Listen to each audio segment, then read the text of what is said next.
Subscribe करिए अन्य takes LLP channel को और बेल आइकन को दबाइए सबसे पहले लेटेस्ट वीडियो पाने के लिए।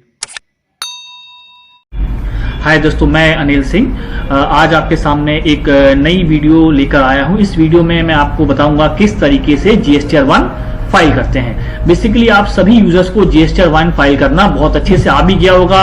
जिन यूजर्स को नहीं भी आता वो दोबारा इस वीडियो को देखकर सीख सकते हैं किस तरीके से टैली से जीएसटीआर 1 फाइल कर सकते हैं। बट इस वीडियो में मैं आपको बताऊंगा कि जीएसटीआर 1 उन डीलर्स के लिए, वो डीलर्स जो अपनी रिटर्न क्वार्टरली फाइल करते थे, मतलब अपनी इंफॉर्मेशन जो सेल की इंफॉर्मेशन क्वार्टरली सबमिट करते थे, उनके लिए गवर्नमेंट ने एक नई स्कीम या नई क्या पॉलिसी या नया अमेंडमेंट कुछ किया है जनवरी मंथ से।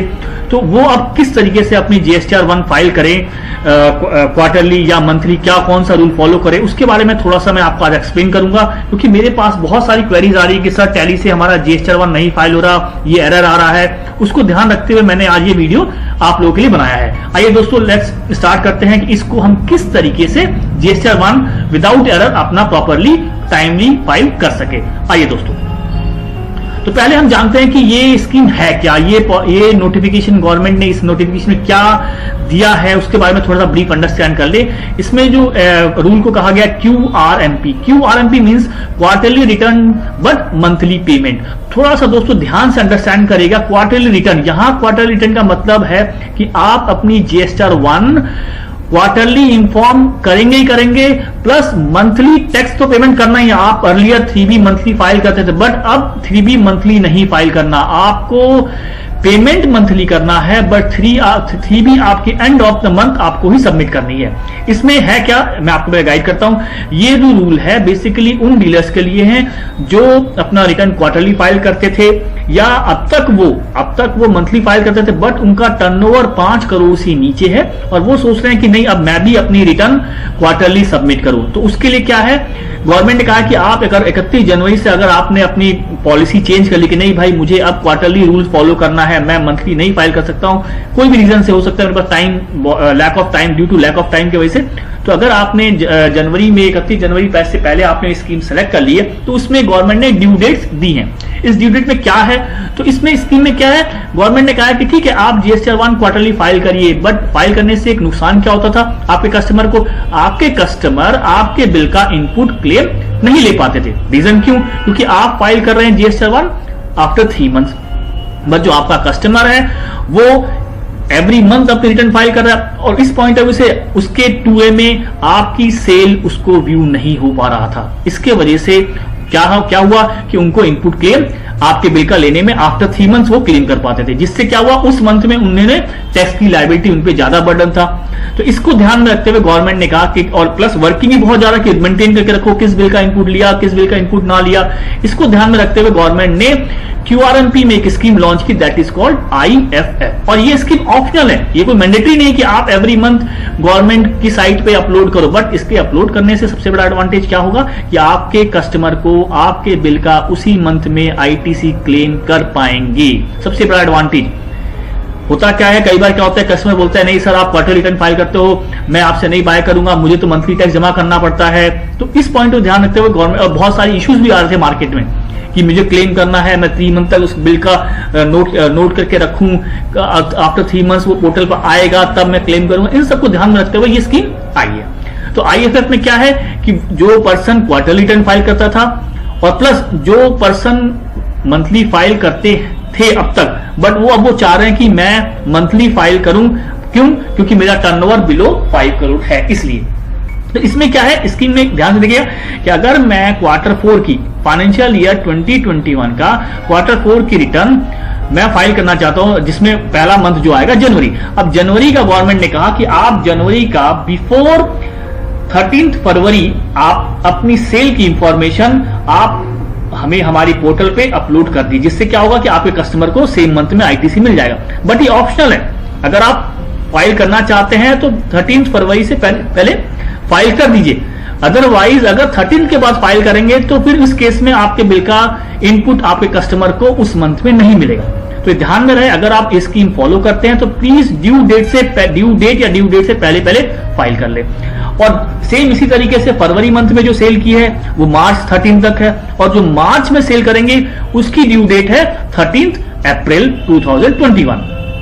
ओके, अब दोस्तों जो 3B फाइल करना है, बात आती है जो यहां पे मैंने आपको स्टार्टिंग में बताया कि QRNP, quarter return monthly payment. तो मंथली पेमेंट, टैक्स का पेमेंट तो आपको मंथली ही करना है। तो उसमें भी गवर्नमेंट ने किस तरीके से मंथली जमा करेंगे उसको तो मैं बाद में आपको एक्सप्लेन करूंगा ना, बट इसको ध्यान से देख लीजिएगा। 3B, जो व्यक्ति अभी तक 3B क्वार्टरली रिटर्न तो आपकी GST-1 जाती थी, बट आप एवरी मंथ 3B फाइल करते थे। अब आपको 3B फाइल करना है क्वार्टर के एंड में। मींस अगर आपका क्वार्टर 4 जो जनवरी, फरवरी और मार्च का एंड जो होगा, उसकी जो 3B फाइल होगी वो 24 अप्रैल 2021 को होगी। ओके, ध्यान रखिए। बट पेमेंट एवरी मंथ करना है। पेमेंट कितना करना है, कैसे करना है, वो भी मैं थोड़ा सा आपको एक भी एक्सप्लेन कर देता हूं कि देखिए, जब आप अपना पेमेंट करने जाएंगे, पेमेंट करने में भी दो option, monthly payment for quarter return में क्या है कि देखिए, अगर आप ये स्कीम, अगर आप मंथली पेमेंट करते हैं और अंडर क्वार्टरली के अंदर, तो उसमें दो है कि जो आप चालान से पेमेंट करेंगे, क्योंकि चालान इसमें जनरेट हुआ, चालान से जो पेमेंट करेंगे, या तो आपकी टैक्स की लायबिलिटी का जो भी टैक्स लायबिलिटी है प्रीवियस मंथ का और जो बन रहा है उसका 35%, या आप सेल्फ असेसमेंट करके, सेल्फ असेसमेंट का मतलब आपने जो सेल किया है और आपके 2A में उस मंथ में जो इनपुट हो रहा है उसको एडजस्ट करके जो बैलेंस बचता है वो आप पे कर दीजिए। हाँ, अगर इनकेस कुछ कम या शॉर्ट है, ज्यादा पे होता है, तो आप नेक्स्ट मंथ में भी आप पे कर सकते हैं। इतनी कोई बड़ी बात नहीं है। लेकिन ध्यान रखना, यहाँ पे जो मेरा काम है, सबसे इंपॉर्टेंट काम, कि आपको ये बताना है कि जो IFF में जो फाइल करेंगे, अगर आपने ऑप्शनल स्कीम जो सेलेक्ट की है, अगर उसमें फाइल करेंगे, अपनी इंफॉर्मेशन तो गवर्नमेंट को देंगे, उसमें सिर्फ B2B की इंफॉर्मेशन जाएगी, ना कि B2C की। तो ध्यान रखिएगा, क्योंकि इसलिए गवर्नमेंट लॉन्च किया है कि आपके कस्टमर को सेम मंथ में इनपुट मिले। तो अंडर IFF स्कीम में आप अपनी सेल की इंफॉर्मेशन गवर्नमेंट को टाइमली कैसे अपलोड करें, उसके लिए मैं आज आपको टैली में बताऊंगा किस तरीके से करना है। ओके, तो दोस्तों ध्यान रखिएगा, टैली से कैसे करेंगे। अब पहले आपको क्या सबसे इंपॉर्टेंट चीज क्या रखना है कि अगर मुझे अपनी IFF स्कीम के अंदर रिटर्न फाइल करनी है, तो मेरे सिस्टम पे, मेरे लैपटॉप पे क्या क्या होना मैंडेटरी है। पहला, कौन कौन से सॉफ्टवेयर की रिक्वायरमेंट पड़ेगी, तो आइए मैं उसके बारे में आपको एक्सप्लेन करता हूं। सबसे पहले, अगर आपके पास टैली का रिलीज 6.6.3 होना जरूरी है, या अगर ये नहीं है तो आपके पास टैली प्राइम 1.1 या इससे अबव रिलीज होनी जरूरी है, तभी आप अपनी IFF की रिटर्न टाइमली इंपोर्ट करके गवर्नमेंट के साइट पे आप अपलोड कर पाएंगे। अगर आप कहते हैं कि नहीं है मेरे पास, तो लास्ट में वीडियो में दिए हुए नंबर पे आप कॉल करके अपना लाइसेंस अपग्रेड कर सकते हैं दोस्तों। और दूसरी बात, इन दोनों में से कोई एक सॉफ्टवेयर होना जरूरी है। तीसरी बात, अभी तक अगर आप अपनी रिटर्न GST-1 की रिटर्न अगर JSON बना के अपलोड करते थे, अब आप JSON करंटली अभी टैली ने नहीं दिया है कि आप JSON डायरेक्टली टैली से अपलोड कर सके अंडर IFF स्कीम में। हाँ, जो रेगुलर डीलर हैं वो JSON बना के टैली से अपलोड कर सकते हैं। रेगुलर डीलर मींस जो मंथली अपनी GST-1 फाइल करते हैं। IFF में डायरेक्ट टैली से JSON फाइल नहीं बनेगी, ये ध्यान रहे दोस्तों। तो पहले आपको टैली से डेटा किसी और फॉर्मेट में इंपोर्ट करना होगा, सॉरी इंपोर्ट नहीं, एक्सपोर्ट करना पड़ेगा। एक्सपोर्ट करके गवर्नमेंट की साइट से ऑफलाइन टूल, और वो कौन सा ऑफलाइन टूल वर्जन होना चाहिए दोस्तों, 3.0.0। इससे पुराना वर्जन होगा तो प्लीज अपग्रेड कर लीजिएगा। देखिए ध्यान से दोस्तों, 3.0.0 ये गवर्नमेंट की साइट से आप डाउनलोड कर लीजिएगा। डाउनलोड करने के बाद अब आप उसको सिस्टम में इंस्टॉल करें। अब नाउ आते हैं कि टैली से अब मेरे को कौन सा डेटा इंपोर्ट करना है। फिर से दोस्तों बता रहा हूं, अंडर IFF स्कीम के अंदर स्मॉल डीलर जिन्होंने QRMP रूल फॉलो किया है, एक्सेप्ट किया है, वो पर्सन टैली से डेटा कौन सा इंपोर्ट करेंगे, मैं आपको एक बार दोबारा गाइड आता हूं, बताता हूं। नाउ अब मैं टैली ओपन कर, टैली की रिलीज 6.6.3 हो या 10 हो, मैंने आप मेरे सिस्टम पे दोनों ही है, बट मैं आपको दोनों में बताऊंगा किस तरीके से करना है। दोनों में सेम ही मेथड है। आपको क्या करना है, GSTR1 में जाना है। ओके, तो डिस्प्ले स्टैट्यूटरी रिपोर्ट, यहां पे आते हैं स्टैट्यूटरी रिपोर्ट या GST रिपोर्ट। यहां टैली के अंदर तो प्राइम के अंदर GST रिपोर्ट है, यहां मिलेगा आपको GSTR1 और यहां आप एंटर करेंगे। ध्यान से दोस्तों, ध्यान से देखने वाली बात है कि देखिए ये जो कंपनी है लक्ष्मण इलेक्ट्रॉनिक्स, इसके अंदर पहले का मतलब जनवरी फरवरी टिल द डेट ऑफ दिसंबर तक ये कंपनी अपनी रिटर्न मंथली फाइल करते थी। गवर्नमेंट को मंथली सेल की इंफॉर्मेशन GSTR1 फाइल करते थे। ओके, बट इन्होंने देखा कि मेरा टर्नओवर बिलो 5 करोड़ है, तो क्यों ना मैं अपने आप को रेगुलर डीलर मंथली से QRMP स्कीम में शिफ्ट कर लूं। तो इन्होंने जनवरी में QRMP स्कीम सेलेक्ट कर ली और ये चाहते हैं कि मेरी सेल की इंफॉर्मेशन गवर्नमेंट को मंथली जाए। ठीक है, तो उसके अकॉर्डिंग फिर आपको क्या करना पड़ेगा, आप देखिए जैसे ही इन्होंने अपना टैली ओपन किया तो ऑटोमेटिक जनवरी का ही डेटा ओपन हो रहा है। क्यों? क्योंकि ये ऑलरेडी पहले से ही मंथली में थे। लेकिन अगर आप क्वार्टरली फाइल करते थे, आपने GSTR 1 क्वार्टरली फाइल करते थे और आपका डेटा हमेशा क्वार्टरली का मींस कि आपका जैसे अभी आपने लास्ट क्वार्टर का फाइल किया होगा, थर्ड क्वार्टर का, अक्टूबर नवंबर दिसंबर का, अगर मेरा वो डेटा है जिसमें मैं GSTR 1 क्वार्टरली जनरेट करता हूं, तो उस केस में इंपोर्ट करते हुए आपको क्या ध्यान रखना है दोस्तों, मैं आपको आइए बताता हूं किस तरीके से उसका डेटा आपको व्यू होगा। मैं यहाँ कंपनी लॉग आउट करता हूं और वो डेटा ओपन करता हूं जिससे मेरी अब तक रिटर्न क्वार्टरली जाती थी। जैसे एक कंपनी है मेरे पास सफायर प्रिंटर्स, इसमें मैं आपको लॉग इन करके दिखाता हूं इस पर्टिकुलर कंपनी की रिटर्न क्या होता था दोस्तों, क्वार्टरली अब तक सबमिट होती थी। ओके, मैं आपको दिखाता हूं F11 में यहां पे सेटिंग करके यहां पे आप जाएंगे कंपनी के अंदर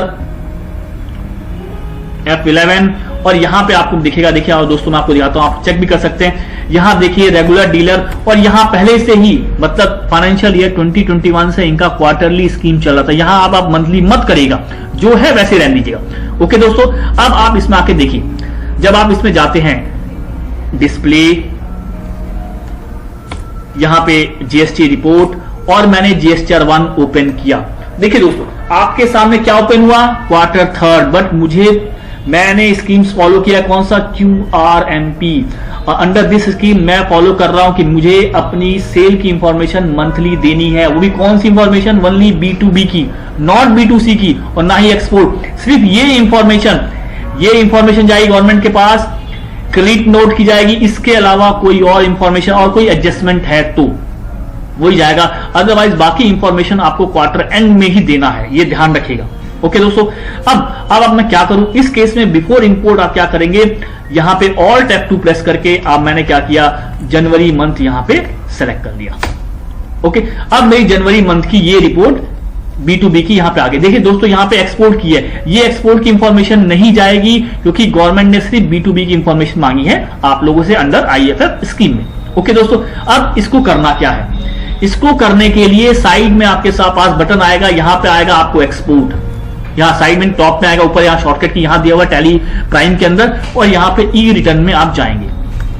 ओके, ई रिटर्न में जाएंगे, यहां एक फॉर्मेट है, देखिए दोस्तों अब तक आपने JSN या एक्सेल में किया होगा, अब आपको इसको किस में एक्सपोर्ट करना है दोस्तों, CSV फॉर्मेट में, और यही सेम स्टेप आपको फॉलो करना है टैली ERP9 में भी। लाइए आपको मैं टैली ERP9 में भी बता देता हूं, मेरे पास टैली ERP9 का लेटेस्ट वर्जन है, दैट इज कॉल्ड 6.6.3। दोस्तों ध्यान रखिए, सुन लीजिएगा, अगर नहीं है तो स्क्रीन पे दिए हुए नंबर पे या लास्ट में आपको मेरा कॉन्टैक्ट नंबर मिल जाएगा, मुझे कॉल करके आप अपना लाइसेंस अपग्रेड करा सकते हैं। ओके, नाउ दोस्तों इसमें क्या करना है, इसमें भी डिस्प्ले, स्टैट्यूटरी रिपोर्ट्स और यहां मिलेगा आपके सामने GST रिपोर्ट में जाएंगे और GSTR 1। ओके, इस कंपनी में, ये कंपनी मेरी है और इस कंपनी के अंदर मैं अपनी क्वार्टरली रिटर्न ना मंथली रिटर्न फाइल करता था।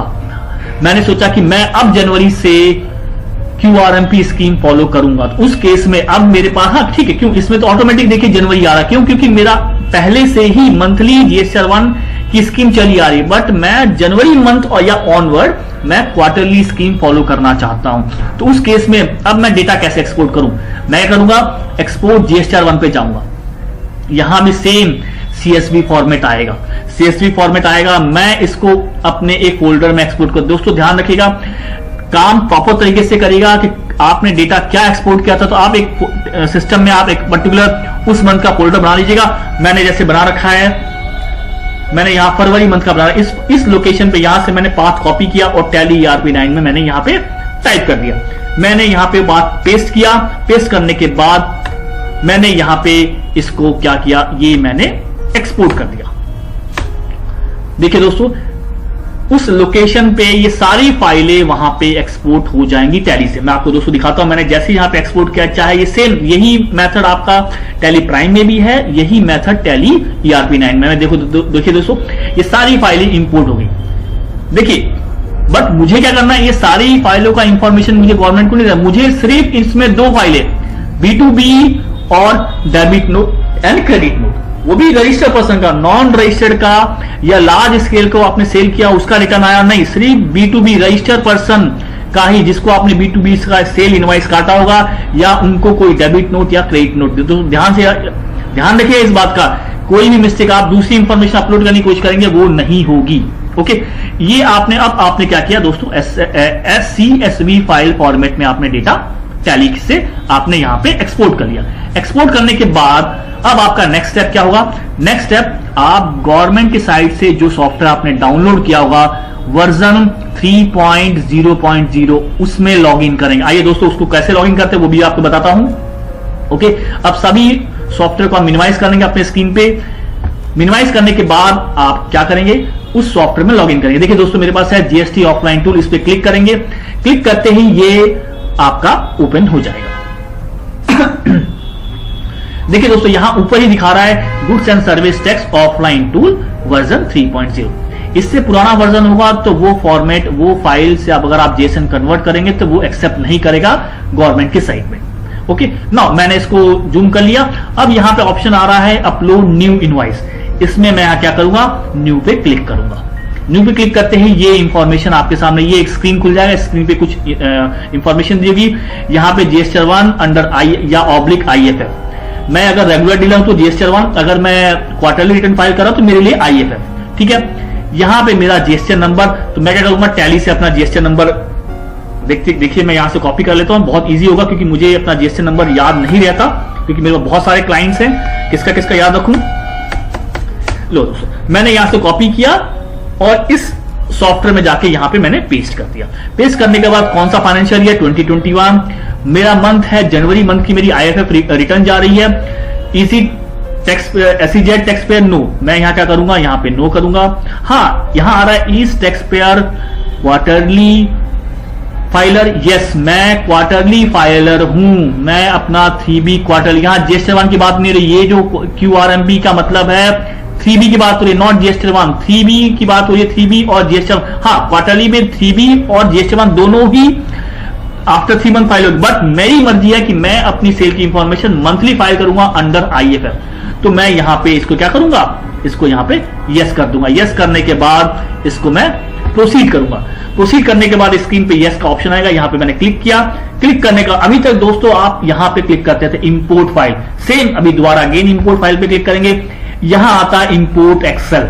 नहीं दोस्तों अब आप इंपोर्ट एक्सेल नहीं कर, आपने फॉर्मेट सिलेक्ट किया है, आपने टैली से CSV के फॉर्मेट में डेटा एक्सपोर्ट किया है, तो यहां भी आपको इस सॉफ्टवेयर में इंपोर्ट करना है CSV फॉर्मेट में। वो भी कौन सी इंफॉर्मेशन, 1B B2B। तो उस केस में आपके सामने नीचे आएगा सिलेक्शन सेक्शन, यहां पे मैं सिलेक्ट करूंगा कौन सी इंफॉर्मेशन, B2B की।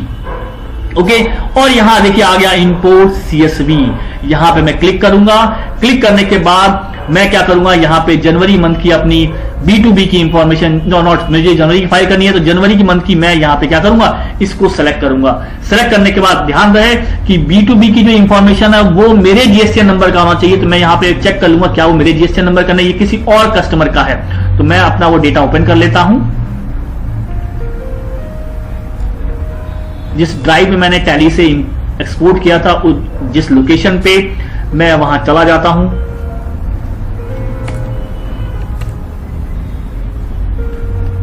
देखिए दोस्तों ये इस डेटा पे मैंने क्लिक किया, मुझे B2B की इंफॉर्मेशन मैंने किया, मैंने इसको ओपन किया। ओपन करने के बाद यहां पे इसको मैंने सेव कर दिया दोस्तों, ये डेटा आ गया। ओके, अब इसके बाद आपने डेटा इंपोर्ट कर, अब आपके पास अगर क्रेडिट नोट है B2B के अंदर तो वो सिलेक्ट करेंगे। हाँ मेरे पास है तो मैंने इसको सिलेक्ट किया, फिर इंपोर्ट करेंगे। इंपोर्ट करने के बाद अब मैं यहां पे क्रेडिट नोट जो मैंने अपने रजिस्टर्ड पर्सन को दिया और रजिस्टर्ड डीलर को दिया या रजिस्टर्ड कस्टमर को दिया है वो भी मैं यहां पे सिलेक्ट कर लूंगा। सिलेक्ट करने के बाद मैंने दोनों डेटा अपडेट कर दिया। आई थिंक मेरे कुछ एक्सेल में क्रेडिट नोट की में प्रॉब्लम आ रही है, वो मैं चेक कर लूंगा क्या प्रॉब्लम है, उसको बाद में देखते हैं, बट वो आप रेक्टिफाई कर लीजिएगा। ओके दोस्तों, नाउ अब यहां पे CSV फॉर्मेट में इंपोर्ट करने के बाद आपको क्या करना है दोस्तों, व्यू समरी पे आप क्लिक करेंगे। व्यू समरी में आएगा कि भैया मैंने B2B की टोटल इनवाइसेस 119 इनवाइस है, सेंट्रल टैक्स इतना है, स्टेट टैक्स इतना है और IGST इतना है। बिफोर जनरेटिंग JSON फाइल एक बार जरूर दोस्तों चेक कर लीजिए क्या यही डेटा टैली में शो हो रहा है ना। दोस्तों आके हम चेक करते हैं। एक बार मैं इसमें गया और अपने डेटा को एक बार दोबारा से GSTR1 टैली में ओपन करके चेक करते हैं। यस, देखिए दोस्तों B2B के अंदर मेरे पास टोटल 119 इनवाइसेस हैं, IGST 94963.76। क्या यही सेम इंफॉर्मेशन मेरे गवर्नमेंट के सॉफ्टवेयर में भी आ रहा है? यस, बिल्कुल 94963.76 और CGST SGST भी 37990। तो यहां चेक करते हैं, बिल्कुल सेम दोस्तों 39790.56। मैं कंफर्म हो गया। हाँ दोस्तों, यहां पे मेरे पास B2C की थी, कुछ इसमें डेटा एंट्री में कुछ मेरे पास एरर होगा जो मैं बाद में चेक करके भर सकता हूं, बट मैं अभी मेरे पास इतना टाइम नहीं कि मैं आपको उस एरर के बारे में बताऊं। बेसिकली मेरा यहां एम है कि आपको किस तरीके से डेटा टैली से एक्सपोर्ट करके ऑफलाइन टूल में इंपोर्ट करके JSON बनाना, क्योंकि टैली अभी डायरेक्ट इस स्कीम के अंदर JSON का फॉर्मेट नहीं दे रहा। ओके दोस्तों, तो उस पॉइंट को ध्यान रखिए। आप ध्यान रखिएगा कि इसके अंदर B2B का क्रेडिट नोट की इंफॉर्मेशन आने के बाद आप क्या करेंगे, जनरेट यहां पे JSON फाइल, ये आपकी हो गई JSON फाइल। अब इसको आपने क्या किया, डाउनलोड करके यहां पे आप अपने सिस्टम पे सेव करके रख लीजिए। जिस फोल्डर में मेरा डेटा है उसी फोल्डर में मैं इंपोर्ट भी करूंगा, ज्यादा बेस्ट रहेगा, दूसरे लोकेशन में ना करें।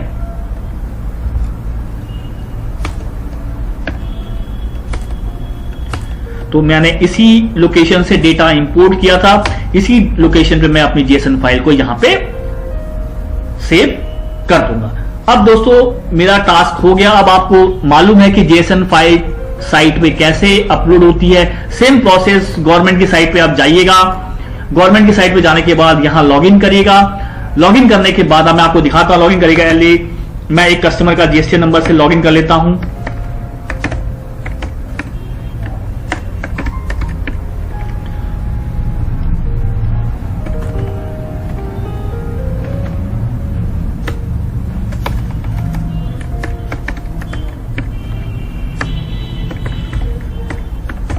दोस्तों लॉगिन करने के बाद आप GSTR1 में जाएंगे और यहां आपको किस तरीके से उस JSON फाइल को अपलोड करना है मैं आपको एक बार गाइड कर देता हूं।